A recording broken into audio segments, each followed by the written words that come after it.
Allahu Akbar, Allahu Akbar, Allahu Akbar. La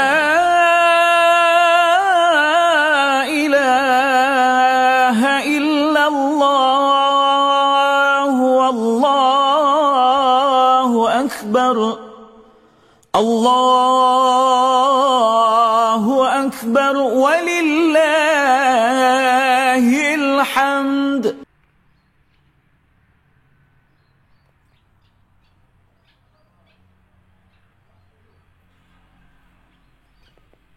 Assalamualaikum warahmatullahi wabarakatuh. Apa kabar teman-teman? Semoga dalam keadaan sehat walafiat, semangat melakukan ibadah di bulan Ramadan walaupun dalam keadaan puasa, dan tentunya selalu ceria. Waktu berjalan begitu cepat. Kita tidak terasa sudah mendekati penghujung di bulan Ramadan. Bulan yang penuh dengan ampunan. Bulan yang penuh dengan keberkahan. Bulan di mana Al-Quran diturunkan. Sebentar lagi akan meninggalkan kita. Karena ada perjumpaan, tentunya ada perpisahan. Kita berdoa kepada Allah, semoga tahun depan kita bisa berjumpa kembali dengan bulan Ramadan. Amin, amin, amin, ya Rabbal Alamin. Setelah 1 bulan kita melaksanakan perintah Allah, yaitu puasa di bulan Ramadan, maka sebentar lagi Allah akan menjumpakan kita pada bulan selanjutnya, yaitu bulan Syawal, yang terkenal yaitu Idul Fitri. Tentunya teman-teman akan jumpa dengan Idul Fitri. Gimana perasaan teman-teman? Senang kan? Dari Anas bin Malik radhiyallahu anhu, tak sekalipun Nabi Muhammad SAW pergi melakukan sholat Idul Fitri tanpa memakan kurma sebelumnya. Dalam riwayat lain bahwasanya Nabi SAW memakan kurma dalam jumlah ganjil. Hadis riwayat Bukhari. Dari hadis tersebut dapat kita ketahui bahwasanya makna Idul Fitri adalah hari raya untuk umat Islam kembali berbuka dan makan. Dari hadis tersebut dapat kita ketahui bahwasanya arti dari Idul Fitri adalah hari raya umat Islam untuk kembali berbuka atau makan. Oleh sebab itu, ketika kita mau melakukan sholat Idul Fitri, disunahkan untuk memakan terlebih dahulu ataupun minum walaupun sedikit. Dan pada hari itu juga kita sebagai umat muslim diharamkan untuk melakukan puasa.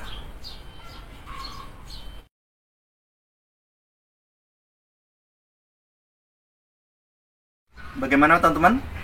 Sudah paham apa yang Pak Yasin sampaikan tadi berkaitan dengan pengertian Idul Fitri? Baik, selanjutnya Pak Yasin akan masuk bagaimana kita atau tata cara melaksanakan sholat Idul Fitri. Perlu kita ketahui bahwasanya sholat Idul Fitri ini ada beberapa perbedaan dengan sholat-sholat yang lain. Pak Yasin sebutkan. Yang pertama, sebelum sholat Idul Fitri tidak ada adzan ataupun iqomah. Yang kedua, tidak ada sholat sunnah baik sebelum atau sesudah pelaksanaan sholat Idul Fitri. Itu adalah perbedaan dari pelaksanaan yang di awal. Untuk selanjutnya Pak Yasin akan menyampaikan urutan bagaimana kita melaksanakan sholat Idul Fitri di rumah. Siap teman-teman?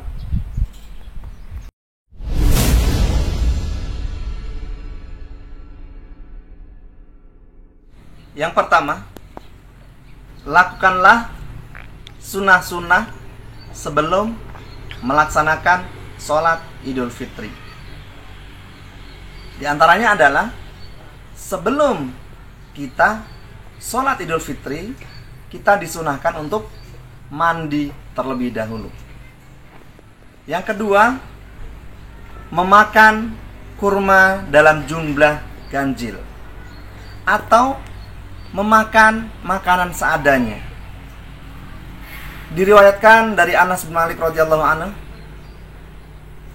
yang artinya bahwasanya Rasulullah SAW sholat Idul Fitri yang sebelumnya makan kurma dalam jumlah ganjil. Hadis riwayat Bukhari. Yang kedua, waktu pelaksanaan sholat Id. Sholat Idul Fitri termasuk salah satu sholat yang memiliki waktu yang sangat longgar, di mana dimulai dari waktu syuruk, yaitu 15 menit setelah matahari terbit, sampai matahari berada tepat di atas kepala kita sebelum waktu sholat zuhur. Yang ketiga adalah jumlah rakaat sholat Idul Fitri. Ada berapa teman-teman? Iya, benar. Ada 2. Tentunya teman-teman tahun-tahun sebelumnya yang sudah pernah melakukan sholat Idul Fitri sudah tahu. Yang selanjutnya nomor 4 adalah niat. Apa teman-teman? Iya, niat. Niat itu dilakukan di mana? Di dalam hati. Belum ada dalil yang mengisahkan bahwasanya Nabi Muhammad ataupun para sahabat ketika melakukan sholat berniat dengan dilafalkan. Pak Yasin akan jelaskan rakaat pertama dan rakaat kedua. Rakaat pertama, teman-teman akan bertakbir sebanyak 7 kali. Berapa teman-teman? 7 kali. Bapak ulangi lagi. Rakaat pertama, teman-teman akan melakukan takbir sebanyak 7 kali. Sedangkan rakaat yang kedua, teman-teman akan melakukan takbir sebanyak 5 kali. Berapa teman-teman? Ya, 5 kali. Di antara takbir satu dengan yang lain, teman-teman disunahkan, dianjurkan untuk membaca puji-pujian atau zikir kepada Allah. Contohnya, subhanallah walhamdulillah wala ilaha illallah wallahu akbar. Ataupun membaca puji-pujian yang lain ataupun zikir yang lain. Yang kelima adalah teman-teman membaca doa iftitah. Doa iftitah dibaca setelah takbiratul ihram, sebelum takbir zawaid. Apa itu takbir zawaid? Takbir zawaid adalah takbir tambahan. Yang rakaat pertama tadi ada 7, sedangkan rakaat yang kedua ada 5. Iya, benar. Selanjutnya yang nomor 6 adalah mengangkat kedua tangan setiap kali takbir. Mengangkat kedua tangan setiap kali takbir. Baik. Selanjutnya yang ketujuh adalah membaca surah Al-Fatihah. Membaca surah apa teman-teman? Ya, surah Al-Fatihah. Selanjutnya teman-teman membaca surah di Al-Quran setelah membaca surah Al-Fatihah. Apa teman-teman? Membaca surah di Al-Quran setelah membaca surah Al-Fatihah. Selanjutnya adalah yang teman-teman lakukan, menyempurnakan rakaat dengan ruku dan sujud. Seperti biasa teman-teman melakukan sholat-sholat yang lainnya. Dan yang terakhir adalah salam. Apa yang terakhir teman-teman? Salam. Pelaksanaan sholat Idul Fitri tahun ini, pemerintah menganjurkan kita melakukannya di rumah masing-masing. Qadarullah, pada tahun ini wabah yang disebut COVID-19 mendunia. Bahkan ada beberapa daerah di Indonesia yang sudah dikatakan zona merah. Apa itu zona merah? Zona merah artinya bahwasanya daerah tersebut rawan sekali terkena penyebaran penyakit COVID-19. Untuk itu, pemerintah menganjurkan kepada seluruh penduduknya, kepada seluruh warganya, masyarakatnya, untuk melakukan sholat Idul Fitri di rumah masing-masing. Dalam kitab Majmu' Syarhul Muhazzab karangan Imam Nawawi menerangkan sunnah mengerjakan sholat Idul Fitri berada di lapangan apabila masjid dalam keadaan sempit. Diriwayatkan dalam sebuah hadis, Rasulullah keluar menuju lapangan, kemudian para sahabat pun mengikutinya untuk melakukan sholat Idul Fitri. Sebagaimana yang sekarang terjadi, bahwasanya pemerintah menganjurkan kita sebagai umat muslim ketika nanti sholat Idul Fitri untuk mencegah penyebaran COVID-19, maka kita dianjurkan untuk sholat berada di rumah masing-masing. Sesuai dengan fatwa MUI, bahwasanya pelaksanaan sholat Idul Fitri yang kita laksanakan di rumah, ya, silahkan dilaksanakan dengan baik. Ketika pelaksanaannya tersebut tidak ada yang bisa menjadi khatib, maka cukup hanya melaksanakan sholat Idul Fitrinya saja. Bisa dipahami teman-teman? Silakan dilakukan di rumah masing-masing. Seperti daerah-daerah teman-teman yang mungkin di situ sudah dikategorikan sebagai zona merah. Karena mungkin di teman-teman yang lain kita ada zona yang mungkin belum merah, yaitu hijau. Maka ketika masih hijau, pemerintah masih menganjurkan untuk sholat sholat Idul Fitri berada di lapangan ataupun berada di masjid, tetapi harus mengikuti prosedur. Bagaimana teman-teman? Yang pertama, harus memakai masker. Bapak ulangi lagi, ini bagi yang berada di zona hijau, artinya pemerintah masih menganjurkan untuk sholat berjamaah di lapangan. Yang pertama tadi adalah memakai masker. Yang kedua, membawa sajadah sendiri-sendiri atau alat untuk sholat, ya, alasnya sendiri-sendiri. Yang ketiga, harus mencuci tangan teman-teman, ya.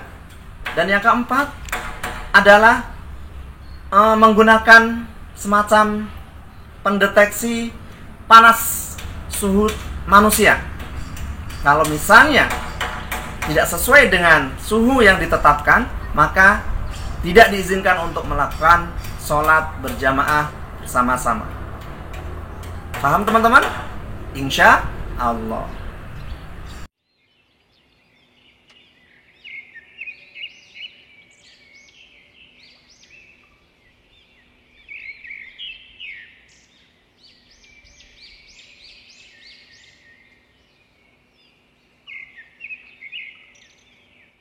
Ya, selanjutnya Pak Yasin akan menyampaikan hal-hal yang mungkin teman-teman tidak sadari dilakukan setelah melaksanakan sholat Idul Fitri ataupun kegiatan yang dilakukan untuk merayakan Idul Fitri.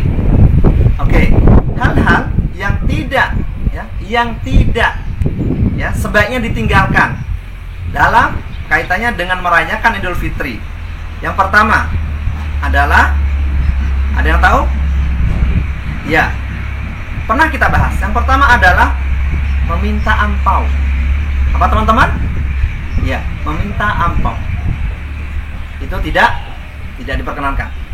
Yang kedua adalah bermain petasan. Alangkah mubazirnya ketika kita membeli sesuatu kemudian dibakar. Dan yang ketiga, teman-teman tidak dianjurkan untuk makan ataupun minum secara berlebih-lebihan. Kenapa? Karena pada hari itu teman-teman tidak puasa lagi. Setelah 1 bulan teman-teman berpuasa, seakan-akan teman-teman bebas kemudian makan sebanyak-banyaknya ataupun minum sepuas-puasnya. Itu tidak diperkenankan. Yang keempat adalah memakai pakaian yang menyerupai orang kafir. Apa teman-teman? Memakai pakaian yang menyerupai orang kafir. Pak Yasin contohkan misalnya, ya, kita memberi pakaian yang kalau dipakai nampak aurat kita, terutama bagi kaum hawa atau teman-teman putri. Sebaiknya silahkan menggunakan pakaian yang menutup aurat. Yang selanjutnya nomor berapa? Nomor 6? Ya, yaitu tidak berjabat tangan. Apalagi dalam keadaan yang saat ini teman-teman. Tidak dianjurkan untuk bersentuhan ataupun berjabat tangan. Yang selanjutnya adalah ketika kita sudah jumpa dengan Idul Fitri malam, ya, kita takbiran secara sendiri-sendiri, kemudian kita bergadang. Itu tidak diizinkan teman-teman. Silahkan teman-teman, ya, disunahkan untuk bertakbir, ya, tapi tidak sampai bergadang kemudian teman-teman ketiduran, tidak sholat, ya, sholat subuh, duhur, asar, dan lain sebagainya. Yang selanjutnya adalah, ada yang tahu apa? Ya, hanya digunakan untuk bermain-main. Misalnya teman-teman karena sudah selesai melaksanakan puasa di bulan Ramadan ini, teman-teman kemudian dapat hadiah dari orang tua, belikan mainan. Hari itu juga main sampai sepuas-puasnya. Ada dengar sholat duhur, asar, maghrib, isya, bahkan sampai subuh teman-teman lalai. Dan itu tidak diperkenankan. Jelas ya teman-teman ya? Insya Allah.